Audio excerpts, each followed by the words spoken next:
ካሁን ባውን ሰዓት እንደውም ስቱዲዮ ከገባው ትንሽ ቆየት ብሎ ነው የሚወጡ አንዳንድ መረጃዎች ጠቅላይ ሚኒስትር ቢንያሚን ኔታንያሁ በክኔሴት የውጭ ጉዳይና ደህንነት ኮሚቴ ስብሰባ ላይ ዛሬ ተገኝተው ጥቅምት 7ን ባስመለከተ ሚስጥራዊ ሰነዶች አንዳንድ ነገሮችን የተናገሩበት ሁኔታ አለ።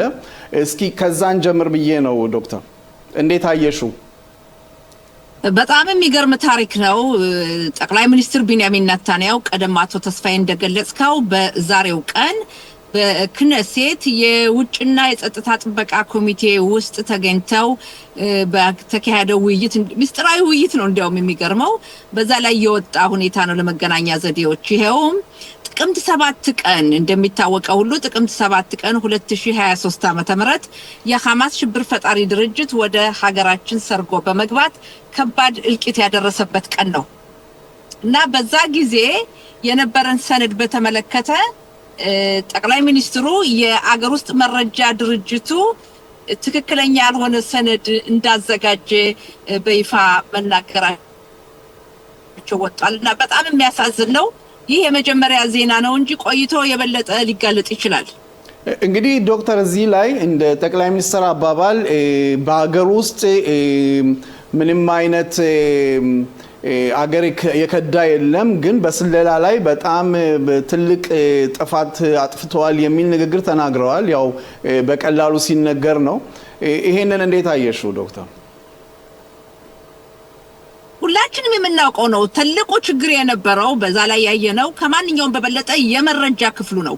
የመረጃ ክፍሉ አስቀድሞ ሁሉ ነገር ማምጣት ነበረበት። የሐማስ ሽብር ፈጣሪ ድርጅት መጠናከሩን፣ መደራጀቱን፣ ማንኛውንም በተመለከተ ማቅረብ ነበረበት። ያ አልቀረበም። ትልቁ ችግር ይሄ ነው። ከዛ በተጨማሪ የሐማስ ሽብር ፈጣሪ ድርጅትን በተመለከተ ሁኔታውን ከሩቅ ይመለከቱ የነበሩ ተስፒታኒዮት የምንላቸው በማጉያ መነጽር ሁኔታውን ይከታተሉ የነበሩ ወጣት ሴቶች ወታደሮች ይሄን ሁኔታ እያስጠነቀቁ እየተነገራቸው የመረጃ ክፍሉ ግን ንቆ ነበር ያየው። አቶ ሽሎሞ በዚህ ጉዳይ ላይ ጥያቄ ካለዎት? እኔ ዶክተር ጸጋን የምለው እንዴት ነው ይህ ቀን ከይህ ጉዳይ ከተፈጸመ ጊዜ ጀምሮ ጠቅላይ ሚኒስትር ናቸው። አሁን የሚያዘጋጁት ሰነድ ራሳቸውን ከወቀሳ ወይም ከኃላፊነት ለማደን አይደለም እንዴ?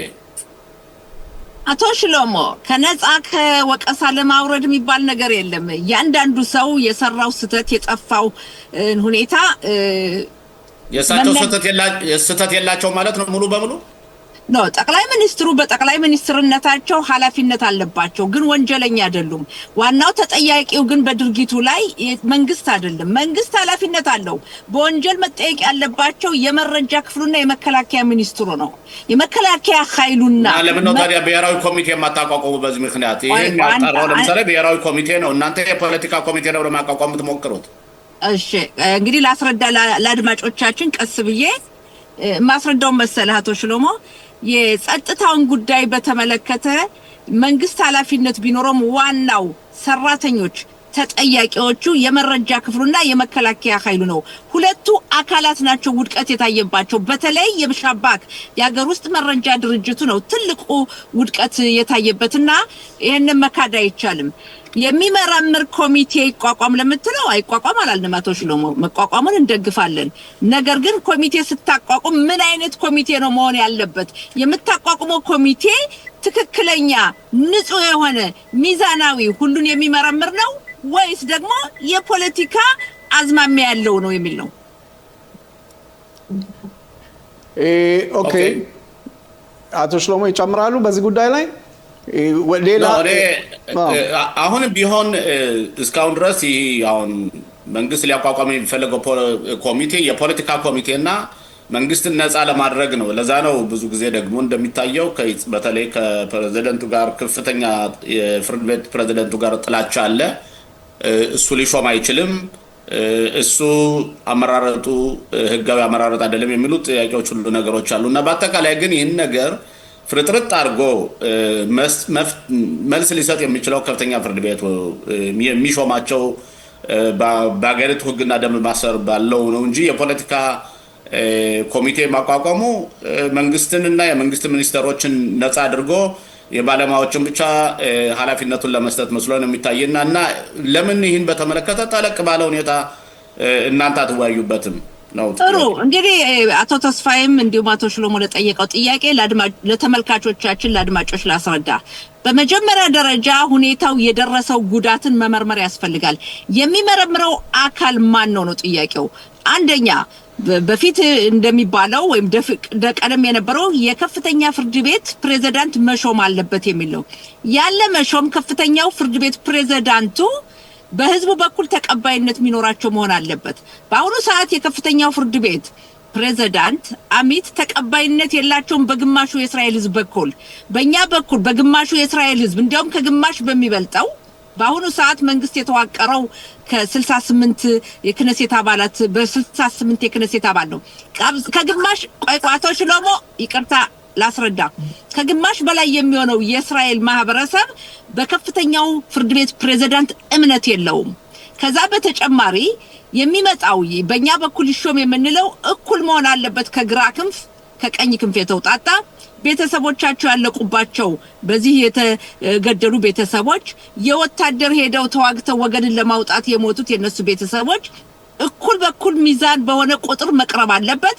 ከዛ በተጨማሪ ይሄ ኮሚቴ የሚያካሄደው ስራ በቀጥታ ለህዝብ በቴሌቪዥን ለህዝብ መቅረብ አለበት ነው። ያ ነው ጥያቄ። እኩል ይሁን ነው እንጂ የፖለቲካ ሚል አይደለም። በእናንተ በኩል በግራ ክንፎች በኩል ነው የፖለቲካ የምትፈልጉት። ለምን ፕሬዝዳንቱ የከፍተኛው ፍርድ ቤት ፕሬዝዳንት አሚት የለየላቸው የግራ ክንፍን ፖለቲካ የሚያካሂዱ ናቸው። አለመመረጣቸው ለክነሴት አለመቅረባቸው ነው እንጂ ቢቀርቡ ኑሮ በእርግጠኛ ነኝ በግራ ክንፍ በኩል ይመረጣሉ። ነገር ግን በፕሬዝዳንትነት በከፍተኛው ፍርድ ቤት ፕሬዝዳንት ራሳቸውን የሾሙ ናቸው። በኮሚቴ የተመረጡ አይደለምና እንዲህ አይነት አወዛጋቢ ሁኔታ ሊመረምር አይችልም። ውጤቱ የታወቀ ነው። ነገር ግን እኩል በሆነ መንገድ ከግራ ክንፍ ቀደም እንዳልኩት ከቀኝ ክንፍ የተገደሉባቸው ቤተሰብ ተወካይ የወታደር ቤተሰብ ተወካይ እንደገና ሁኔታው በስርጭቱ በቀጥታ ለህዝብ የሚቀርብ መሆን አለበት የሚል ነው እንጂ ሌላ ጉዳይ አይደለም። እንግዲህ ዶክተር እዚህ ላይ ሌላው አነጋጋሪ የሚሆነው በአሁን ሰዓት በጣም በፖለቲካውም ትንሽ ግጭት የሚያነሳው የሃይማኖተኞች ለውትድርና ምልመላ የሚደረገው ሁኔታ ለሚቀጥለው የበጀት ውይይት ላይ ድንገት እንቅፋት ይሆናል የሚል አንዳንድ ፖለቲከኞች አንዳንድ ባለስልጣኖች ሲናገሩ እንሰማለን። በዚህ ጉዳይ ላይ ምን ብለሽ ታስቢያለሽ? በጀቱ በትክክል በስነ ስርዓት ያልፋል? እንግዲህ አሁን ባለው ተጨባጭ ሁኔታ በጀትና የሃሪዲዎች ውትድርና ማገልገል የሚለው ነው። የበጀቱ ሁኔታን ስራው ተጀምሯል። እንግዲህ የገሰገሰ ነው። እስከ ሚቀጥለው ወር 31 ድረስ በጀቱ መጽደቅ ይኖርበታል። ያ ካልሆነ መንግስት ይበተናል፣ ክነሴት ይበተናል፣ ለምርጫ እንሄዳለን እና በእኛ በኩል ይሳካልኝ ማለት በጀቱ ይጸድቃል ብለን እንገምታለን። የሃሪዲዎች ጉዳይ በእውነት አይደለ ፍርድ ለእውነት ነው። የእውነቱን ስንመለከት በጣም ያሳዝናል። በእነዚህ በሃሪዲዎች ላይ የሚሰነዘረው ሁኔታ በጣም በጣም የሚያሳዝን ነው። የሚገርማችሁ በሃሪዲዎቹም ውትድርና የሚሄዱ አሉ። ቁጥራቸው ጥቂት ነው። ሁለት ወታደራዊ አካል አለ። ነጻህ ይሁዳ የሚባለው ኃይል አለ። ሃሽሞናይም የሚባል ክፍል አለ። በዛ ያገለግላሉ። ቁጥራቸው በቂ አይደለም። ሃይማኖቱን የማይማሩ ሰዎች ማገልገል አለባቸው። ሁላችንም የምናምነው ነው። በኔ በኩል በተለይ እስራኤል ሀገር የተቋቋመችው በመላው ዓለም የተበተነው ወገኗን ለማሰባሰብ ነው። በመላው ዓለም የተበተነው ወገኗን ስታሰባሰብ የይሁዲ የእስራኤል ሕዝብ የራሱ ቤት በታሪካዊ ቦታው ከ3000 ዓመት በፊት የንጉስ ዳዊት ዋና ከተማ በሆነችው በኢየሩሳሌም በእስራኤል ምድር አገር እንዲያቋቁም ነው። ይህ ሁኔታ ውሳኔ አግኝቶ በዓለም በተባበሩት መንግስታት ድርጅት አገር ተቋቁሟል። እስራኤል ሀገር ከሌሎች ሀገሮች የሚለያት የመላው የይሁዲ ሀገር ናት። መጀመሪያ የሃይማኖቱን የሚቀድመው ከዛ በኋላ ነው ዲሞክራሲ። ስለዚህ ይሄን በተመለከተ በሃሪዲዎች ላይ ያለው ሁኔታ አገልግሉ ማለት አይደለም። ሃይማኖቱን የማይማሩ ይሄዱ፣ ሃይማኖቱን የሚማሩት ግን ያስፈልጉናል። ሃይማኖት አልባኛ መኖር አንችልም። ለብዙ ሺህ ዓመታት ያክል ተበትነን የቆየ ነው። በውጭ በተበተንበት ሰዓት ሰቆቃ መከራ ያሳለፈው የእስራኤል ሕዝብ ሃይማኖቱ ነው እና ይሄ ሃይማኖት መጠበቅ አለበት። ሃይማኖትን የሚማሩ መቀጠል አለባቸው። የማይማሩ ያገልግሉ የሚለው ነው።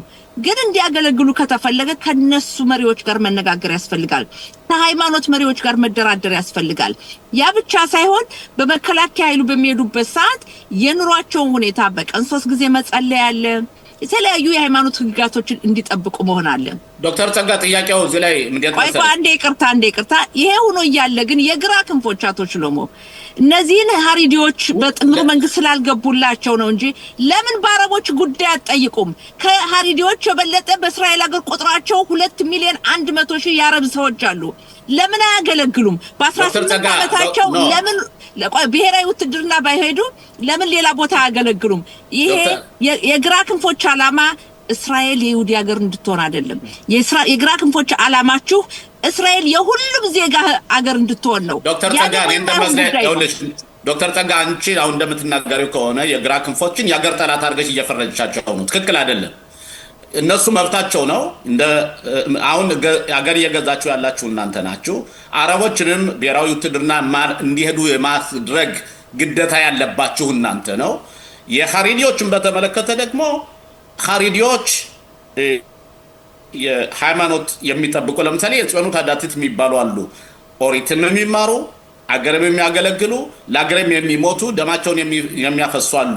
እናንተ ስልጣናችሁን ለመያዝ ብቻ ብላችሁ ነው ሀሪዲዎችን ውትድርና እንዳይሄዱ የምታረጓቸው እንጂ ኦሪት መማርና ሃይማኖትን መማርና አገርን መጠበቅ አገር ከሌለች ሃይማኖት መኖር የለም። ሰው ሊኖርም አይችልም። ኢራኖች ሊገሉን ይችላሉ። አገችን አገር ሊያፈርሷት ይችላሉ። ስለዚህ የኔ ልጆች ውትድርና ሲሄዱ ያንቺ ልጆች ውትድርና ሲሄዱ እኛ አንጠየቅም እኮ አውቶማቲካሊ ልጆቻችን ተገደው ነው ውትድርና ካልሄዱ ይታሰራሉ። ለምን ነው ለሀሪዲዎች ብቻ ፕሪቪሌጅ እንዲሰጣቸው እናንተ የምትሟሟቱላቸው? ለስልጣን ብናችሁ ለምን ትሟሟታላችሁ ነው ጥያቄው እንጂ አገር እያገለገሉ ሃይማኖት የሚማሩ አሉ። ስልጣን ይዛችሁ ለመያዝ ብቻ ሀሪዲዎችን ሁልጊዜ ግራ ክንፎችን መወንጀልና የግራ ክንፍን ደግሞ እንደ ጠላት አድርጎ መፈረጅ ትክክል አይደለም። ዶክተር ጸጋ ለምን ነው ቆይ ጥያቄህን ልመልስልህ። አንደኛ የግራ ክንፎች የሀገር ጠላት ናቸው ማለት አይደለም። ይሄ የሀገር ጠላት አይደሉም። ዓላማቸው ግን የእስራኤል የይሁዲ ሀገር ሆና እንድትኖር አይፈልጉም። እነሱ ኮሎችን ሀገር ያቋቋሟት እነ ቤንጎሪዮን ያቋቋሟት እንጂ ሊኩድ አይደለም ያቋቋሟት። እና ሀገር ያቋቋሙትን ለምን በዚህ አይነት ተፈርጃቸዋለች? ትክክል አይደለም። አቶ ሽሎሞ ተናግረሃል። አሁን የኔ ተራ ነው። ለምን አንተ ስናገር ነው ስናገር አንድ ላይ ሰው አይገባውም። ሁለት ነገር አለ። የግራ ክንፎችን ጠላት የሀገር ጠላት ናቸው ማለት አይደለም።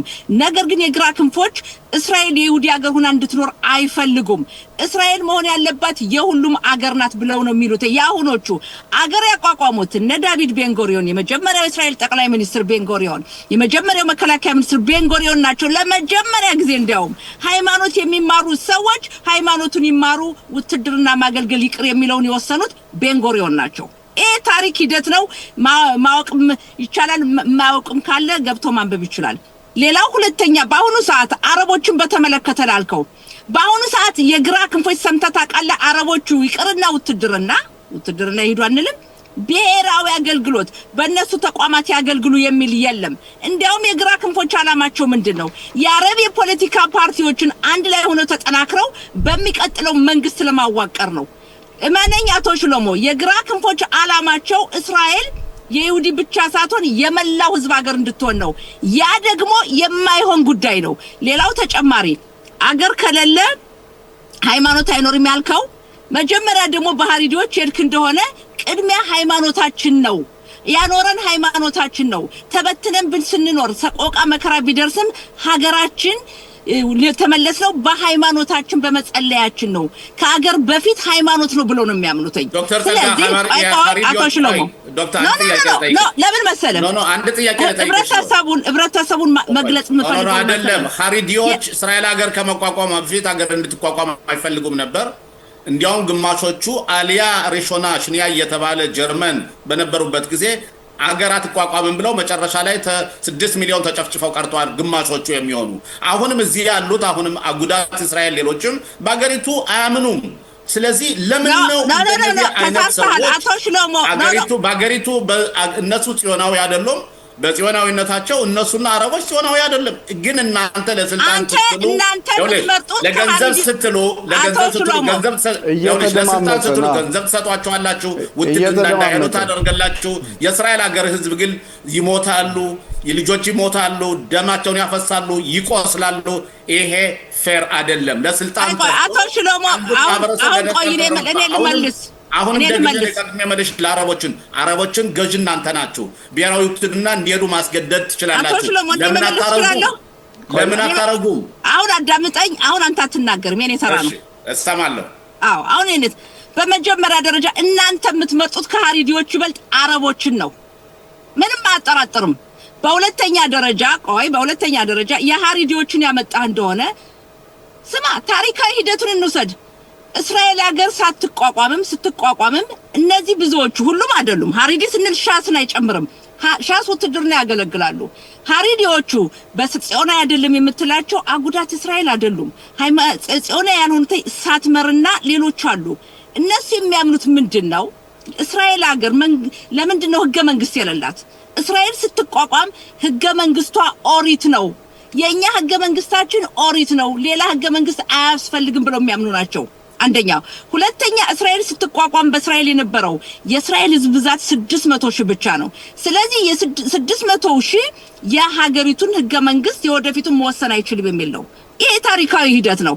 እናንተ የግራ ክንፎች ልንገርም 2 ሚሊዮን 100,000 ህዝብ አለ። ከሃሪዶች በስንት ጥፍ የሚበልጥ አረቦችን በመደገፍ ከአረቦች ጋር መንግስት አልተቋቋም። ባለፈው ለአረቦች ቆይ ምን ችግር አለው? ዜጎች አይደሉም እነሱም አረቦችም እኮ የአረቦች በዲሞክራሲ እስከተመረጡ ድረስ መብታቸው ነው። መብታቸው ነው። ከመንግስት አካል አባል መሆን ይችላሉ። ወንጀልነቱ ምንድነው ታዲያ? ይሄ አረቦች ከተቻለ መሆን ይችላሉ። አቶ ሽሎሞ ችግሩ ላስረዳ ካልገባ እርግጠኛ ነኝ አድማጮች ያውቁታል። ችግሩ ምን ታውቃለህ? ከማን ጋር ነው የምንዋጋው ያለው? ማን የሽብር ፈጠራ ድርጊት የሚፈጽምብን? የትኛው የነጠሪት አረብ ነው? ዶክተር ጸጋ የትኛው የነጠሪት አረብ ነው? የትኛው የእስራኤል ሀገር ዜጋ የሆነ ነው አሁን አገሪቱን እየተዋጋ ያለው? አገሪቱን የሚዋጋት ፍልስጤሞች አዛና ይሁዳና ሰማሪያ ያሉ ናቸው። እስራኤል ሀገር ውስጥ ያሉት አረቦች አሁን እነሱ አገሪቱን እየተዋጉ ነው። ይሄ ራሱ እንደዚህ ብሎ መፈረጁ በጣም ትክክል አይደለም። ችግሩ ልንገርህ፣ አንተ ለኔ እድል አልሰጠኝም ለመናገር። አንተ ብቻ የምትናገረው ኖ አዳምጠኝ። እኔም እኮ አለኝ የምናገረው፣ ማስረዳት እችላለሁ። መነኝ በእስራኤል ሀገር ያሉ አረቦች የፍልስጤም ዘር ናቸው አይደለም? እነሱ በዚህ ነው ውትድርና የማይሄዱት።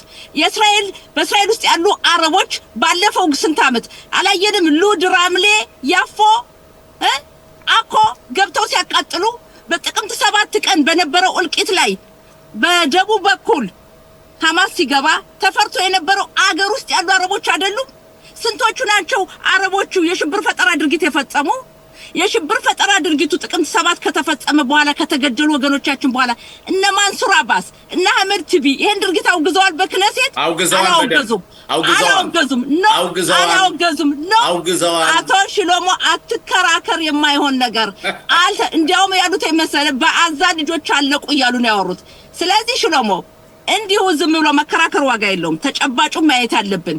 የኛን ስማኝ፣ የትኛው ሰው ነው ፍልስጤሞችን እያመገቡ በመኪና እየተቀበሉ የሽብር ፈጠራ ድርጊት አብሮ የተባበሩ? አላየንም? ስንት የሽብር ፈጠራ ድርጊት የተፈጸመ። የሮሻ ሻባኩ ወንድም ራሱ ለገንዘብ ሲል አገር ክዶ እቃ እያስገባ ነው። ጤና ይስጥልኝ አቶ ሽሎሞ በድጋሚ ኦኬ። ኮሎኔል መኮንን ተስፋ ጤና ይስጥልኝ። ጤና ይስጥልኝ። እንደምን ዋላችሁ? ጤና ይስጥልኝ። መልካም ሳምንት ኮሎኔል። መልካም ሳምንት ለእናንተም ተስፋዬ። አዎ አቶ ሽሎሞ መስመር ላይ ያሉ። አቶ ሽሎሞ ጤና ይስጥልኝ። እሺ የመስመር ችግር አለ። ጤና ይስጥልኝ በድጋሚ። እንግዲህ ከሰሞኑ ትላንትም ከትላንት ወዲያም እንደዚሁ በጋዛ አካባቢ እንግዲህ በስምምነቱ መሰረት እስራኤል ቢጫ መስመር ብላ የጠራችው ቦታ አካባቢ አሸባሪዎች አሁንም ሰርጎ የመግባት ሁኔታዎችን እያሳዩ ነው። እስራኤልም እንደዚሁ ትላንትና አንድ ህንፃ የወረደበት ነው ሁኔታው። የጋዛ ጠቅላላ ሁኔታ በአሁን ሰዓት ምን መስሎ ይታያል ኮሎኔል? ጋዛ እንደሚታወቀው 53% የቢጫውን ጫማ የያዘ መከላከያ ራሱን እየተከላከለ አንዳንድ ሰርጎ ገቦች ቴሮሪስቶች በሚመጡበት ሰዓት ራሱን ለመከላከል ሲል እያወደመ ነው። ሌላው በዛ አካባቢ የሚያገኛቸውን ዋሻዎችን፣ መሳሪያ መጋዘኖችን እያወደመ ሁለተኛ ደረጃ የተባለው ስምምነት እንዲፈጸም ከሩቅ ቆሞ እየተመለከተ ነው። ያም የሚሆንበት ምክንያት እንደምታውቀው ሐማስ ትጥቁን አልፈታም እያለ ነው። ራሱን እያንሰራራ ለመነሳት ይሞክራል። ስለዚህ ስምምነቱን ተከትሎ ምንም እንኳ በአሁኑ ሰዓት የዓለም ጥምር ኃይል ተፍተፍ ይል እንጂ እንደምታየው ሐማስ ፍቃደኛ አይደለም። የሚያሳየው ሁኔታ በሙሉ መልሶ ማጥቃትና ግዛቱን ለማስቀጠል ነው። ሶስት ነገሮች መሆን አለባቸው። አንደኛ ሐማስ ትጥቁን መፍታት አለበት። የሚያስፈታው ማን ነው? የትኛው አካል ነው የሚለው የኛው ሳይሆን በአሁኑ ሰዓት ያ ጥምር ኃይል ነው። ይህ ጥምር ኃይል አቅም ጉልበት አለው ማስፈታት። የሚደብቅባቸውን ቦታዎች፣ ዋሻዎች ያውቃል አያውቅም? ይህ ሁሉ ጥያቄ ሌላ ነው። መልሱም የሚሆነው እንግዲህ ፕሬዝዳንት ትራምፕ በሰጡት የገደብ ጊዜ መሆን አለበት። እንደሚመስለኝ ከሆነ ሐማስ ትጥቁን አይፈታም። ዞሮ ይህ ስራ የሚሆነው የመከላከያ ነው። የመከላከያና የመከላከያ ብቻ ነው የሚሆነው። በዛ አካባቢ ሐማስ ትጥቁን ካልፈታ፣ ግዛቱን ካልተወ፣ መሳሪያዎችን፣ ዋሻዎችን፣ መጋዘኖችን ካልተቀማ እንደ ጥቅምት 7 የሚያደርግበት አጋጣሚ ስላለው ይሄን እስራኤል ጠንቅቃ ካወላች ለዚህም ፍቃድ አትሰጥም። ስለዚህ የሚደረገው ሁለተኛው ደረጃው ሁኔታ መጀመሪያ የሚደረገው የሐማስን ትጥቅ ማስፈታት ስለሆነ መከላከያ ዘብ ቆሟል። መከላከያ ሙሉ ፕላን አዘጋጅቷል። አዛ ውስጥ ተመልሶ ለመግባት እንደ ጀባሊያ፣ እንደ ዘይቱን አዛ ከተማ ያልገባንባቸው ቦታዎች ገብቶ ሐማስን አማጽያኑ ቡድንና ጦርስ የሐማስን ወታደራዊ አካል መደምሰስ ያስፈልጋል ማለት ነው። በዚህ ሁኔታ ነው ያለው። አልፎ ተርፎ ያው ሐማስ እንደምታየው አንተ እንዳልከው ይወጣል፣ ይገባል፣ ይሞክራል። ወታደሮችን ለመጉዳት የማያደርገው ጥረት የለም። ይሄም እየከሸፈና አልፎ አልፎ አንዳንዱ ብቻ መስመሩን አልፎ ሲገኝ እየተደመሰሰና ብዛቅ እየተመታ ነው። እዚህ ላይ ኮሎኔል እንግዲህ በጋዛ ሐማስ የሚገዛባቸው አካባቢዎች ላይ እስራኤል ምን ያህል ቁጥጥር አላት? ምን ያህል መረጃዎች አሏት? ጦር ሰራዊቱስ ያለው ነጻነት እንቅስቃሴ ምን ያህል ነው? ይሄንን የቢጫ መስመር የግዴታ ማለፍ የለበትም ወይስ አንዳንድ ጊዜ የሚያልፍበት ሁኔታዎች አሉ? የሚያልፈው ብጫ መስመሩን የሚያልፈው ሙሉ በሙሉ ይደመሰሳል። በዛ ውስጥ አንዳንዴ ደህንነት ክፍሉ ስራ በሚሰራበትና አንዳንድ የታወቁ ወይም በጥቅምት 7 ሀገራችን ላይ የወረሩ ህፃናት ያቃጠሉ፣ ሴትን የደፈሩ ወገኖቻችን ያረዱ ኦቨን ወይም እንትን ያስገቡ ያቃጠሉ በሚገኙበት ሰዓት መረጃ እስካለ ድረስ ልክ ሊባኖን እንደምናደርገው ሁሉ በዛ በኩልም በአሁኑ ሰዓት በአዛ ላይ እየተደረገ ነው። እንደሰማው በሰሞኑን 2-3 የሚሆኑ በጥቅምት 7 ቴሮሪስት የአማጽያን ቡድን መሪዎች የነበሩ እየተደመሰሱ ነው። የነገር ይቀጥላል። ለዚህም ምንም ያህል ጥርጣሬም የለም። ልክ እንደ ሊባኖን ሁሉ መልሶ መቋቋምና መሳሪያ ከቦታ ቦታ ማስተላለፍ በታየበት ሰዓት መረጃ እስካለ ድረስ ይደፈጠጣሉ ማለት ነው፣ ወይም ይጎዳሉ። ካልሆነም እንግዲህ ከተያዙም ወደ እስር ቤት ማምጣት ነው። በዛ በኩል ምን ያህል እንቅስቃሴ እያደረገ ነው ካልከ ግን በዛ በኩል እንቅስቃሴ የለም። ምክንያቱም ስምምነቱ ስለማይፈቅድ ለመከላከያ ገብቶ ወጥቶ እንደፈለገው ማድረግ አይችልም። ወደ አቶ ሽሎሞ ከማለፌ በፊት የመጨረሻ ጥያቄ ጋዛን ባስመለከተ ባለፈው ሳምንት ስላልነበረን ነው ቆይታ። ባሳለፍነው ሳምንት 12 ተጠርጣሪዎች ግማሾቹ ከፊሎቹ የተጠባባቂ ወታደሮች የነበሩ ጋዛ ውስጥ ሲያገለግሉ የነበሩ በወንጀል ነክ ምክንያት እንግዲህ በሚገቡት ወደ ጋዛ በሚገቡት የጭነት መኪናዎች በእርዳታ መልክ አስመስለው እንግዲህ ለጋዛ አንዳንድ ቁሳቁሶችን የሰጡበት ሁኔታ ነው። ጦር ሰራዊቱ ይሄንን በምን አይን ተመለከተው ኮሎኔል? አንደኛ ጦር ሰራዊቱ እንደምታየው የደህንነት ክፍል ምርምር እያደረገ ነው። በአሁኑ ሰዓት አንዳንድ ከ15 በላይ የተያዙ ሰዎች አሉ። ይህ ድርጊት በጣም ተነዋሪ ነው። ይህ ድርጊት መደረግ አልነበረበትም። ግን አንዳንድ ስግብግቦች ስለሚገኙ በሀገራችን ላይ ይህም እንደምታየው ለኢራን የሚረዱ በገንዘብ እየታለሉ የሚያደርጉም ስላሉ በአዛ ውስጥም እንደዚሁ ማድረግ ተጀምሯል። መከላከያ በሱ ውስጥ ያሉትን ወታደሮችን አንዳንድ ሲቪላውያን ተራ ዜጎች ቁሳቁስ እያገቡ በሲጋራ እያስመሰሉ አንዳንድ ነገሮችን ማድረግ ሞክረዋል። ይሄ ነገር በምርመራ ላይ ነው። ብዙም ስለዚህ መረጃና ማስረጃ ስለሌለኝ በዚህ ብንዘጋው ይሻላል የሚል አቋም ነው ያለኝ። እሺ አቶ ሽሎሞ ይቅርታ፣ አቶ ሽሎሞ መስመር አቶ ተናስለን አቶ መኮንን ተናስለን ሽሎሞ እንደምን ነው? ተናስለን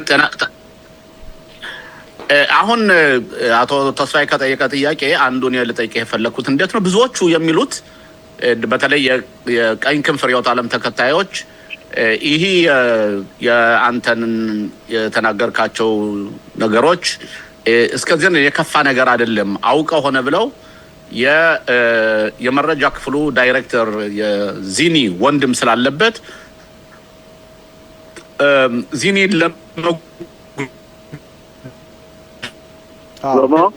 አቶ ሽሎሞ መስመሩ ተብሎ የወጣ እንጂ እውነት ወንጀል ይቆራረጣል። አቶ ሽሎሞ መስመሩ እየተቆራረጠ ነው። እኔ ጥያቄውን ለመድገም ኮሎኔል አቶ ሽሎሞ እንደሚሉት ያው የዳቪድ ዚኒ ወንድም ከዚህ ከ12ቱ ተጠርጣሪዎችም አንዱ ስለሆነ ፖለቲካዊ ሆኖ ተገኝቷል ነው መሰለኝ ጥያቄያቸው። ይሄ ምን መስሎ ይታየዎታል ኮሎኔል? ሲጀመር ይሄ ነገር እንዲፈተሽ የዛይነት ድርግን ይደረግ ያደረገው የሻባኮ መሪ ዳቪድ ዚኒ ነው። ወንድሙ ቢኖር ባይኖር እሱ ግዴታ የለው እሱ የሚሰራው ስራ የእስራኤልን ደህንነት ለመጠበቅ እንጂ እና እንደዚህ አይነት የሚያደርጉ ሰዎች ፍርድ ቤት እንዲቀርቡ እንጂ ወንድሜ ነው የእህቴ ልጅ ነው ምናምን የሚባል ነገር የለም። ስለዚህ በዳቪድ ዚኒ የሚደርስ ነገር የለም። ወንድሙ ጥፋተኛ ከሆነ ፍርድ ቤት መቅረብ አለበት እንደሌሎች። ስለዚህ የዳቪድ ዚኒን ለመተንኮል ተብሎ የሚሄዱት መንገድ እንደማይሳካና ፍርድ ላይም እንደማይቆም ይህ ሙሉ በሙሉ መናገር እችላለሁ። ከሱ አይደርስበትም። ስለዚህ በዚህ ሁኔታ ላይ ብዙም መረጃው ስለሌለኝ መናገርም አልፈልግም። እሺ ወደ ስሜን ክፍል ጊዜ ስለሌለኝ ወደ ኢራን ለፍና ሰዎች እየጠበቁኝ ነው። እናንተም ዘግይታችሁ ነው የደወላችሁልኝ። እሺ ኢራን በአሁኑ ሰዓት እንደምታየው ድርድር አለ። ምን ይሆናል ትራምፕ ምን ይወስናሉ የሚባለውን ጠንቋይ እስካልሆንኩ ድረስ ማንም በእስራኤል ሀገር ውስጥ የሚያውቅ የለም። ለዛም ነው ጠቅላይ ሚኒስትሩ ወደ አሜሪካ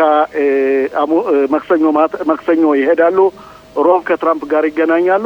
በአሁኑ ሰዓት እንደምታየው ሁሉም ውስብስብ ነው። መካከለኛው ምስራቅ ውስብስብ ነው። በአንድ በኩል የአሜሪካ ጦር ኃይል እየጨመረ ብዛቱን እየቀጠለ ራሱን እያደራጀ ነው። በሌላ በኩል ትራምፕ ድርድር አደርጋለሁ የሚሉት ነገር ለእስራኤል ትልቅ አስጊ ነው። ለዛም ነው አስቸኳይ ጠቅላይ ሚኒስትሩ ወደ አሜሪካ የሚሄዱት። ይህን ደግሞ እንግዲህ ከሮብ በኋላ እናየዋለን። ምናልባትም ትራምፕ እያወናበዱም ይሆን አውቀውም ይሆን ከሳቸው በስተቀር የሚያውቀው የለም። በዚህ ሁኔታ ነው የዚህ ሁኔታ ያለው። ጤና ይስጥልኝ አቶ መላኩ። ጤና ይስጥልኝ ጋሽ ተስፋዬ። ጤና ይስጥልኝ እንዲያውም የቴሌቪዥን ፕሮግራም አስተላላፊዎች እንግዲህ ሽሎሞ ሞላ ካለን። አዎ አቶ ሽሎሞ ሞላም አብረውኛሉ። ጤና ይስጥልኝ አቶ ሽሎሞ። ጤና ይስጥልኝ እንደምን አላችሁ? ጤና ይስጥልኝ አቶ መላኩ። አቶ መላኩ ሻዋቶ ብለናል። አዎ መልካም ሳምንት አቶ መላኩ። በመጀመሪያ እስኪ ስለ ቤርሼባ አካባቢ ኑሮ የማህበራዊ ኑሮዋችሁ ቤርሼባ እንግዲህ ብዙን ጊዜ እንግዲህ በዩቲዩብ ገጻችን ብዙ ተከታታዮች አሉን ከውጭም ሆነው የሚከታተሉ። ቤርሼባ እንግዲህ ብንተረጉመው ያው ሰባቱ የውሃ ጉድጓዶች እንበላቸው የአብርሃም ሀገር ነች። እንዴት ነው የአካባቢ የማህበራዊ ኑሮአችሁ? እንዴት ነው የሰላሙ ጉዳይ? ከዛን ጀምረና እስኪ ወደ በኋላ ወደ ትኩረት እንሰጣለን። እርግጥ ነው እንግዲህ ሰባቱ ውሃ ጉድጓዶች አብርሃም አባታችን በጎችን ለማጠጣት ለሌሎች ያልተከሰተ ለአባታችን ተከስቶ ሰባቱ ቦታዎች አሉበት። ከነሱ እንደውም አንዳንዴ አሁን ትንሽ የማህብሊም አሸባሪው ከመጣ በኋላ አቋረጥ ነው እንጂ አመት በዓል በሆነ ቁጥር በየጊዜው እየሄድን በግ እያረድን እዚያ ቦታው ላይ ጓደኞቻችን ጋር ቤተሰብ ጋር እየሄድን ሁሉ ጊዜ ነበር የምንደሰትበት እና ጥሩ ሀገር ናት፣ ጥሩ ቦታ ናት። የት አካባቢ ነው የምታደርጉት? አብርሃም ባድማ ሰባቱ ቦታዎች ውሃ አብርሃም ያፈለቀበት ቦታዎች አሉ። ከተላቢ መግቢያ ከብርሸባ መውጫ አካባቢ መግቢያው ላይ እና ጥሩ ናት። ቤርሸባ በጣም ደግ ቦታ ናት። የአባታችን የአብርሃም ደግ ቦታ እያልን ከዚያ የሄድን የተለያዩ ድግሶችን እንደግሳለን፣ ስጋ እንጠብሳለን፣ የተለያዩ እንትኖችን ጓደኞቻችን ላይፍ እናሳልፋለን። አዎ እንግዲህ በትክክል ቤርሸባ ካሉት የደቡብ ክፍል ትልቋ ከተማ ነች። በጣም አንዳንድ ትንንሽ ክፍለ ሀገሮችን ጠቅለል አድርጋ ብዛት ያላቸው የመንግስት ቢሮዎች የሚገኙበት ትልቁ ሆስፒታል ሶሮካም የእናንተ አቶ መላኩ እዛ የሚሰሩበት ቦታ ነው። እንግዲህ ስለ ቤርሸባ ይሄን ካልን ለወደፊት ደግሞ የበለጠ ድንገት ለህዝቡ ይጠቅማል የሚለውን ይዘን እንመጣለን። እንግዲህ ወደ ዋናው ትኩረት የምናደርገው በአገራችን በኢትዮጵያ የሚጠባበቁ ወገኖቻችንን ባስመለከተ ባለፈው ሳምንት ሰላማዊ ሰልፍ አድርጋቸዋል። ከዚህ ሰላማዊ ሰልፍ በኋላ ምን አይነት መልስ ተቀበላችሁ? የሚቀጥለው እቅዳችሁ ምንድነው የሚለውን እያነሳን እንወያያለን። አቶ መላኩ እንግዲህ አሁን እኛም ትኩረት የምንሰጠው በተለይ ወገኖቻችን ኢትዮጵያ አዲስ አበባና ጎንደር የሚገኙ ቤተሰቦቻችን በእውነት ህዶ ያየ ሰው ብቻ እንጂ ይህን ጉዳይ የሚቆረቆርለት ህዶ ያላየ ሰው ከምንም የሚቆጥረው ምንም ዘመድ ያልቀረበት ማንኛውም ሰው የለም። ግን ህዶ የተመለከተ ሁኔታውን ያየ በየዶርሙ እየተጠለፉ ባሉበት የለበሱት ልብስ ያላቸው ሁኔታ የሽንት ቤቱ ጉዳይ የችግራቸው ቁሳቁሶችን ያሉትን የሚመገቡትን እየሄደ የሚመለከት ሰው ቢኖር ኑሮ ነጮችም ይህን ጉዳይ ትኩረት ያደርጉት ነበር። የባለስልጣኖችም የሚመለከቱ ኑሮ ትኩረት ያደርጉ ነበር እና በጣም አሁን ያሉበት ሁኔታ በጣም አሰቃቂ ደረጃ ላይ ነው ያሉ። አንደኛ ከራቡም ባሻገር ጦርነት አለ። ከጦርነቱ ባሻገር ደግሞ እንደዚህ ጠለፋ ነገር አለ እንደምትሰሙት እንደምታዩት።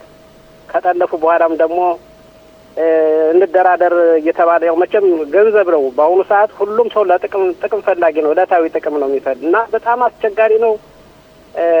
በዚህ ጉዳይ ላይ ይሄ ነው ብሎ አንድም ሰው እኔ አሁን ያለ ሙሼ ሰለሞን ብቻ መግለጫ የሰጠልን የለም፣ ተቀባይነት የሰጠልን እሱ ብቻ ነው። ትንሽ የመስራት አፕሊም ተቀባይነት አግኝቻለሁ፣ ትንሽ ጠብቁ፣ አይዟችሁ፣ ታገሉ፣ ሰላማዊ ሰልፋችሁና ታገሉ እያለ የሚለው እሱ ብቻ ነው እና በጣም የሚያሳዝን ሁኔታ ነው። አንደኛ የኛ ህብረተሰብ ከስራ ቢመደብ ከፓርላማ እስከ ጋዜጠኛ ቢመደብ የኛን ሰው ለመጣል እንጂ ሽኩቻው አንድ መሆን አልቻለም። በዚህ ክፍተት ነው ወገኖቻችንም እንደዚህ በሌሎች ሀገር ሲመጡ የኛ ወገን ሁልጊዜ በስቃይ ላይ የሚገኙት እና በጣም አሰቃቂ ነው እና በእግዚአብሔር እርዳታ እንግዲህ ያው ሰላማዊ ሰልፋችን እንቀጥላለን ነው ምለው። አሁን እዚህ ላይ ለተመልካቾች ግልጽ እንዲሆን የሚጠባበቁት በሰፈራው ላይ አዲስ አበባና ጎንደር ነው ወይስ ሌላም ቦታ አለ? አሁን የሚጠባበቁት አዲስ አበባና ጎንደር ነው። እንደውም ይገርማልና አንዳንድ ቦታ ላይ ቤተ እስራኤል ያልተነካ ቦታ በጎጃም አካባቢ ላይና አጎምድር ጫራ የሚባል ቦታ አለ። በዛ ላይ እንደው ጋሽ ተስፋዬ ጋዜጠኛው ነው ቢመለከታቸው ይገርማል። ዛሬ አሁን ቤተ እስራኤል የት ናቸው እየተባሉ እየተጠለፉ የት ናቸው እየተባሉ ጭቃኔ ሲበዛባቸው ጊዜ ምን አድርገዋል? አሁን ማህበራዊ የቤተ እስራኤል ማህበራዊ ብለው የተደራጁታል ዳንግላ ወረዳ ላይ እና ተደራጅተው በምን አይነት እንሰይም እናንተም ከጎናችን ሆኖ ቤተ እስራኤል እየተጠለፈ ነው እንደዚህ አምጡ ይሄን ያህል ብር እየተባለ ነው ተብሎ በተለይ ጎጃም እና አገው ምድር ጭራሽ ቤተ እስራኤል አልተነካም። አሁን አሉ የሚባሉት በእርግጥ ጸሎት ቤት የሚጸልዩ አዲስ አበባና ጎንደር ያሉት ተቆራርጠው የቀሩ የልጅ ሆኖ የቀሩ አግብታ የቀረች ተነጥላ የቀረ እናት መጣ ልጅ የቀረው አባት መጥቶ ልጅ የቀረው ልጅ መጣ አባት እናት አባት የቀሩ በቃ እንደዚህ ያለ እነሱ ናቸው አሁን ያሉት ከኢትዮጵያ ላይ ተፈቅዶላቸው ደግሞ 1226ም ፈርመው የቀሩ አሉ እንታሪ ተጠርተው እና በጣም ይገርም ነገር ነው ያለው ሁኔታ። ይሄ አንድ ላይ ተሰብሰብ ብሎ የመኖር ሁኔታ አስጊ ነገር ከሆነ ለህይወታቸውም ሆነ ለተለያየ ጉዳይ በጣም የሚያሰጋ ከሆነ እንዴት ነው አንድ ላይ የመሆኑ ሁኔታ ተመረጠ? በዚህ ጉዳይ ላይ ማን ነው እዛስ ቦታውን የሚመራው? በማን ኃላፊነት ነው ያሉት? ማን ነው ኃላፊነቱን የሚወስደው? ጎንደርና አዲስ አበባ ያው ካሁን በፊት ሲመሩበት የነበራሉ ሊቀመንበር ተመራርጠው እንደገና ደግሞ በእርዳታም አንዳንድ የፊልም ሴንተር የሚጠቀሙ አሉ ለህፃኖች ጎንደርና አዲስ አበባ ውስጥ ነው እያወራሁ ያለ ከነዚያ የነበሩ ሰዎች አሉ። ፋይላቸውም ከኤምባሲም ያሉ አሉ የሌሉም አሉ። እንግዲህ እነሱ አሉ ራሳቸውን የቻሉ በነ ራባል ድማኔ የሚመራ በሌሎችም ባለስልጣኖች የሚመሩ አንዳንድ ሕክምና እንዲሁም ጄዲሲ የሚባል ሕክምናም ተጀምሯል። የሕክምና እርዳታ ሌሎችም አሉ። ግን እዚያው እንዳንግላ ያልኩህ ራሳቸው ህዝቦች ብቻ በመሰባሰብ አንድነታቸውን በማጠንከር ላይ ነው ያሉ። ቤተ እስራኤሎች አንድ እንሆን ብለው ራሳቸው ያቋቋሙ እና በዚህ ጉዳይ ላይ አሁን አይዟችሁ ጠንክሩ፣ እንግዲህ በእግዚአብሔር እርዳታ ተስፋ ይኖራል። ሁልጊዜም እንግዲህ እስራኤሎች ተብለን ጫና አንቲሜቲካ ነው ምናምን በሚባሉ በመላው ዓለም እንደሚደረገው ሰብአዊ መብት የይሁዲ ዘር በሚባለው ነገር በእኛ በአፍሪካም አለ ኢትዮጵያ ውስጥ እንደዚህ አይነት ነገር። ኦኬ፣ አቶ ሽሎሞ ጥያቄ ካለዎት? ጤና ይስጥልን አቶ መላኩ። እንደገና ጤና ይስጥልኝ የቀድሞው ክኔሴት አባል ሽሎሞ ሞላ። ጤና ይስጥልኝ። ያው አንተ እንደምትለው እኔም ክኔሴት በነበርኩበት ጊዜ ሁልጊዜ ስናገር ነበረ። ኢትዮጵያ ውስጥ ገና ያልተነኩና የይሁዲ ዘር የሆኑ በተለያዩ ቦታዎች እንዳሉ ነው። በትግራይም አሉ፣ በሰሜን ሸዋም አሉ፣ በአርሲም አሉ፣ ያው በጎጃምም አሁን እንዳልከው ብዙዎች አሉ። እና ትግሉ ውጤታማ እንዲሆን ካስፈለገ መጀመሪያ ራሳችን በዚህ ሀገር እስራኤል ሀገር የምንኖረው ቤተ እስራኤሎች ሁሉ ሰው በዚህ ጥያቄ ላይ አሁን እኔ እናንተ በምንናገረው ማያምን አለ እና ለምን ነው በሁለት አቅጣጫ ማንሰራ?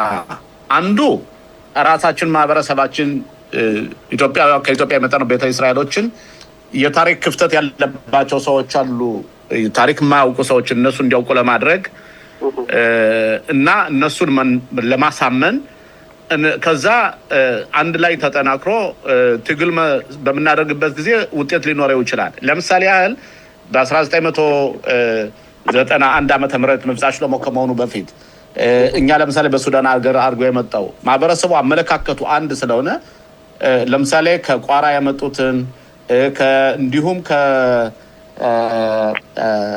በሱዳን አድርገው የመጡትን መብጻ ሽሎሞ እንዲሆን ኢህአዴግ መንግስት ሲገባ ውጤታማ እንድንሆን ያደረግነው ሁሉ ማህበረሰቡ አንድ ላይ ሆኖ ስለሄደ ነው። አሁን ደግሞ ጎንደርና አዲስ አበባ የቀሩት ወገኖቻችን ብቻ ሳይሆን ከሌላ ቦታዎችም ቤተ እስራኤሎች አሉ። የነሱ መብት እንዲከበርላቸው ኑና ታሪካዊ ስራ እንስራ ተብሎ ለምን ነው አገር አቀፍ ጠንካራ የሆነ ግብረ ኃይል የማይቋቋም? ለምን ነው ቤተሰቦቻቸው ኢትዮጵያ የቀሩት ብቻ? እኔ ለምሳሌ ቀጥታ ምናልባት እህት ወንድም ላይኖረኝ ይችላል፣ ግን በታሪኩና ስለማመንበት የትግሉ ታጋይ አብሬ መሳተፍም እችላለሁ። እንደዚህ አይነት ነገሮችን ለምን መጀመሪያ አሁን እኔ ይሄን ያነሳሁት አንተ ራስህ እዛ የተቀመጡት የክኔሴት አባሎች ተከፋፍለዋል፣ ውጤት ሊያመጡ አልችሉም የሚለውን መከፋፈል እንዳይሆን እንዴት አድርጎ ነው መጀመሪያ ቤተ እስራኤሎች ራሳችን በታሪኩና በሂደቱ ላይ አምነንበት ወደ ነጮች ሄደን የነጮች መንግስት እኛ የምናስገድድበት መንገድ ማንፈጥር ነው ጥያቄው። ጥሩ ነው ሽሎሞ ሞላ፣ በጣም የተናገርኸው እኔም የምፈልገው ሂደት ይሄ ነው። እንግዲህ እኛ ከዛም ያሉት አሁን እኛን ይመለከታሉ። እኛ ደግሞ የመንግስትን ባለስልጣን ጋዜጠኞችን እውነትነቱን ለማረጋገጥ በአካል ማሳየት አለብን። ከዚህ ያለነውም አንድ መሆን አለብን። አንድነት ፈጥረን እኛ ኢትዮጵያውያን እኔ ሽሎሞ እኔ በጣም ያናደደኝ ነገር የኛ ህብረተሰብ ነው ሁልጊዜ ወይ ያለ ሰላማዊ ሰልፍ እየመጣ የኛን ህብረተሰብ እንዲመጡ እንደ ሽንኩርት እየቆነጠሩ የሚያመጡ አሁን በመላው ዓለም እንደዚህ ሰላማዊ ሰልፍ ወጥቶ አላየንም፣ አልሰማንም። ኑ እባካችሁ ግቡልን ነው የሚባሉ። የኛ ግን የራስ በራሳችን የፖለቲካ ልዩነት በቃ አላይ እርስ በርስ መሻኮት ከባለስልጣን እስከ ማህበራዊ ኑሮ ድረስ እርስ በርስ በመከፋፈል ይህን ክፍተት አስገኝተናል። መጥፎ ክፍተት ማለት ነው። አንድ ብንሆን ለወደፊቱም አሁንም እኔ የምመኘው አንድነታችን ፈጥረን ከህዝብ እስከ መንግስት አካል ድረስ ፓርላማ የኛን ሮሮ ይሰማልናል፣ የፓርላማ ተወካዮች። እኛም ደግሞ ከጎናቸው ሆነን አይዟችሁ እኛም ታገሉን እና እኛም ደግሞ እንታገልላችኋለን በምርጫ ጊዜ የእናንተንን ብለን አንድነታችን በማጠናከር ብንቀጥል ደስ ይለኛል። አሁንም ለወደፊቱ ምን ማድረግ አለብን? ለእውነቴን ነው የምነግርህ። ከኢትዮጵያም አሁን ተደራጅተው ጥሩ ሆነው ነው ያሉ። አሁን ብዙ ቤተ እስራኤሎች ተሰብስበዋል አሉ። እዚህ ላይ አቶ መላኩ በተደጋጋሚ የምሰማው ነገር ቢኖር በሚዲያም በተለያየ ማህበራዊ ሚዲያ ላይም አንድነት የሚለው ሁኔታ ነው። ይሄን አንድነት ለመፍጠር ምንድነው ዋናው መንስኤ? ለምንድነው የማይፈጠረው ይሄ አንድነት? መጀመሪያው ጥያቄ ነው። ሁለተኛ እንግዲህ ይሄንን ስንል ጠቅላላ ህብረተሰቡ ያሉትን የሚሰማ ነው። ብዙን ጊዜ አንድነት ሲባል ጠቅላላ ህብረተሰቡን ሳይሆን እንደ መሪዎች ሆነው የሚያገለግሉ እነዛ መሪዎች ናቸው ይሄንን አንድነት መፍጠር ያለባቸው። ስለዚህ ህዝቡ የተጎሳቆለ ከሆነ እዛ ጊዜውም አጭር ከሆነ ብዙ አዛውንቶች በህመምና በተለያየ በእውነት እዚህ ዓለም ሳይደርሱ ከዚህ ዓለም የተለዩ እንዳሉ እንሰማለን። እንደገናም ደግሞ የታገትም አለ። ስለዚህ ኃላፊነቱ የመሪዎቹ አይደለም ወይ? መሪነን ብለው የተቀመጡት በተለያየ ጉዳይ በዚህ ጉዳይ ላይ ትኩረት አድርገው መሪነን ብለው ወስደዋል ይሄን ኃላፊነት። እነዚህ መሪዎች ለምን አንድነት ለመፍጠር ጥረት አያደርጉም? ማን ነው ኃላፊነቱን የሚወስደው? ሁሉ ጊዜ የሚሰማ ስለሆነ ነው ይሄን ጥያቄ የምጠይቀው አቶ መላኩ። እኔ የኔም ጥያቄ እንደዚህ ነው። አሁን የባለስልጣን ኃላፊዎች እኛንን የሚሉ ሰዎች የህዝቡን ሮሮና ኢትዮጵያ የቀሩ ወገኖቻችንን በየጊዜው እያቀረቡ ከዚህ ላለው ሰው ብቻ ሳይሆን በተለይ ከዚያ ተራቁቶ ተርቦ ተቸግሮ የሚኖር ህብረተሰባችን እየተጠለፈ በዜግነት ቤተ እስራኤል ናቸው ተብሎ መብታቸው እንደተገፈፈና እየተጠለፉ ስቃይ ላይ ላሉ ህብረተሰቦች ምን ያህል ሮሮ አላቸው ብሎ ለህዝቡ ቅስቀሳ አድርገው እነሱ ደግሞ ተቀብለው ለመንግስት ለገንዘብ ሚኒስትር ለሮሻ ማምሸላው ለአሊያ ቅልጣ መስሪያ ቤት ሮሮ ቢያቀርቡ ኑሮ በጣም ጥሩ ነገር ነበር። አሁንም አንድነታችን ለመፍጠር የነሱ ትግልም ያስፈልጋል። ከኛ ደግሞ ከባለስልጣኖች ጎን በመሆን ህብረተሰቡ ነገም ትግል እናደርጋለን፣ ሰላማዊ ሰልፍ። እነሱ ደግሞ የኛን ሮሮ ለናንተም ደግሞ በቴሌቪዥን መስኮት እያሳያቸው የህዝቦቻችን ችግር ቤተ እስራኤሎች እንዲመጡ ጥረት ማድረግ፣ እኛም አንድነታችን ማጠናከር፣ ከመሪዎቻችን ፊትም ጎን በመሰለፍ በቃ አንድነታችን እናጠናከር ነው የምለው። ጋሽ ተስፋዬ ይሄንን ባስመለከተ እናንተ ትነጋገራላችሁ ውስጥ ለውስጥ ይሄን አንድነት የማጠንከር ሁኔታን ባስመለከተ? አቶ መላኩ እንነጋገራለን፣ በስልክ እንነጋገራለን። አሁን ከባለፈው ሰሞኑ ከነበረው ሰላማዊ ሰልፍ ውጭ በፊት የነበረው ብዛት ነበር፣ ቢያንስ ወደ 3000-4000 ነበር። አሁን ግን ሰሞኑን 1500 ከዚያ የበለጠ አይደለም የወጣው። ምክንያቱም 4 ለእሶ ምናምን አለ ብለው ሰየሙት እንጂ ህዝቡ ተስፋ የመቁረጥ ባህሪ ያለው ለምን? አንደኛ መሪዎቻችን፣ ሁለተኛ ራሱ ምንድነው የሚሉት እንደውም የፖለቲካ ጥቅም ነው እያሉ የሚሰይሙታል። የበለጠ ነው እንደገና ክፍተት እያስገቡብን ያሉ። ከሌ የሚታገል እኮ የፖለቲካ ክፍተት ነው። እኛ ምን አገባን? እኛ ህዝቦቻችን ይምጡ፣ ወገኖቻችን ይምጡ ነው ዋናው ነገር። ለምን እስከ መሪዎች ጋር ለምን ሰጎና አንስተለፍም? አይዟችሁ ለምን አንሏቸው? መሪዎችን ነው ዋናው። እና ህብረተሰቡም አሁን እየተሰማው ነው ያለ፣ ወደደ ጠላ የወገን ነገር ወገን ነው፣ ተካፍሎ እየበላ ነው ያለ። ሁሉም በሰላም የሚያደርሰው የለም ህብረተሰቡ። ነገ በእግዚአብሔር እርዳታ እኛም ከጎናቸው እንሆን ከመሪዎች ጋር፣ ህብረተሰቡም በአንድ በመሰለፍ አንድነታችንን እናጠናከር ነው የምለው ለሰማው ሁሉ። እንግዲህ ኢትዮጵያ ያሉት ወገኖቻችን ያሉበትን ሁኔታ በእውነት ተደጋግሞ ተጠቅሷል። ይሄ ያሉበት ሁኔታና እዚህ ሀገር የሚደረገው እንቅስቃሴ በቂ ነው ብለው ያስባሉ አቶ መላኩ? አረ በቂም አይደለ። ገና ሰላማዊ ሰልፍ ይደረጋል፣ ገናም ቅስቀሳ እናደርጋለን። በተለይ ደግሞ የመንግስት ባለስልጣኖች በክንሴት የሚሰሩ አሉ። እነሱም ደግሞ አሁን በስልክም እያወራኋቸው ነበረ። ባካችሁን ይህን ጉዳይ ተመልከቱልን። እንዲሁም ይገርማል፣ ከዚያ የተላከ ደብዳቤ አለ በእንግሊዝኛ ተሰይሞ በዕብራይስጥ በአማርኛ ሆኖ የተሰየመ አለ። ይህን ሁላ እየላኩላቸው ነው። ይህንን ደብዳቤም አቀርቡ፣ ችግራቸውን ሮሯቸውን ማመልከቻ ልከዋል እያልኩ ነው የምላቸው። አሁንም ቢሆን ከራሳችሁ ከራሴ ጀምሮ አንድነታችን ማጠናከር አለብን። ወገኖቻችን እንድረስላቸው ነው ዋናው። የመጀመሪያ ሳምንታችንን መክፈቻ የምናደርገው በአሳለፍነው ሳምንት እንዳገባደድነው የአርቡ ውይይት ምን አይነት ውጤት ላይ ደረሰ በሚለው እንጀምርና ፋሲል፣ ከዛም የፊታችን ረቡዕ ጠቅላይ ሚኒስትር ቢንያሚን ኔታንያሁ የሚያደርጉትን ጉዞ ባስመለከተ የበለጠ ትንተናም እንድትሰጠን ነው። እንዴት አየው የአርቡን ፕሮግራም ፋሲል? ኦኬ፣ ያው ባለፈው ሳምንት መጨረሻ ሐሙስ እንደጠቆምነው ሶሎሞ ተስፋዬ አርብ የአሜሪካ ልዩ የልኡካን ቡድን በዊትኮፍ እና ጀራርድ ኩሽነር የተመራው ቡድን የአሜሪካን የማዕከላዊ አዛዥንም እንደዚሁ ኩፐርን ጨምሮ ኦማን ውስጥ በፋርስ ባህረ ሰላጤ ከኢራን ውጭ ጉዳይ ሚኒስትር ጋር ተገናኝቶ ተወያይቶ ነበር። የቀጥታ ውይይት አልነበረም። ውይይቱ የተካሄደው ውይይቱ በሚካሄድበት ሀገር አማላጅ በሆነችው በኦማን የውጭ ጉዳይ ሚኒስትር አማካኝነት ነበር። ያም ሆነ ይህ ብዙ ነገሮች አልወጡም። አጠቃላይ የሆኑ ነገሮች ናቸው የወጡት። እንደሚባለው ከሆነ ኢራኖች አሁንም ቢሆን የኒውክሌር ጦር መሳሪያን ብቻ እንጂ ሌሎቹን ተጨማሪ ነጥቦች ለመዋየት ፍላጎት እንደሌላቸው እየገለጹ ነው። አሜሪካ ግን በዚህ ጉዳይ ላይ አሻፈረኝ እንዳለች ነው። ሁለቱ ተጨማሪ የውይይት ነጥቦች ይሆናሉ ተብለው የሚጠበቁት ባለፈው ሳምንትም ገልጸናል። ተምዘግዛጊ ሚሳይሎችና ኢራኖች ለፕሮክሲዎቻቸው ማለትም ለቡችሎቻቸው ስለሚለግሱት እርዳታ ነው። ያም ሆነ ይህ እንግዲህ በአጠቃላይ ውጤቱን እንደዚህ ግልጽ አድርጎ ለማወቅ ያዳግታል። በቅርቡ ተገናኝተው እንደገና ሁለተኛ ዙር ውይይት እንደሚያደርጉ መግለጫዎች እየወጡ ነው። ግን ማንም እርግጠኛ አይደለም። ይህ በዚህ እንዳለም አሜሪካ የጦር ኃይሏን አሁንም በፋርስ ባህረ ሰላጤ አካባቢ ማከማቸቷ እንደቀጠለች ነው። ሌላው አዲስ ነገር እንግዲህ ይህ በዚህ እንዳለ ውይይቱን በማስመልከት ተጨማሪና ወሳኝ ውይይቶችን ለመወያየት ጠቅላይ ሚኒስትራችን ለሰባተኛ ጊዜ ዶናልድ ትራምፕ ከተመረጡ በኋላ ፊታችን ረቡዕ ወደ አሜሪካ ዋሽንግተን ይጓዛሉ ተብሎ ይጠበቃል። አቶ ሽሎሞ በዚህ ጉዳይ ላይ የሚሉት ካሉ? እኔ እንኳ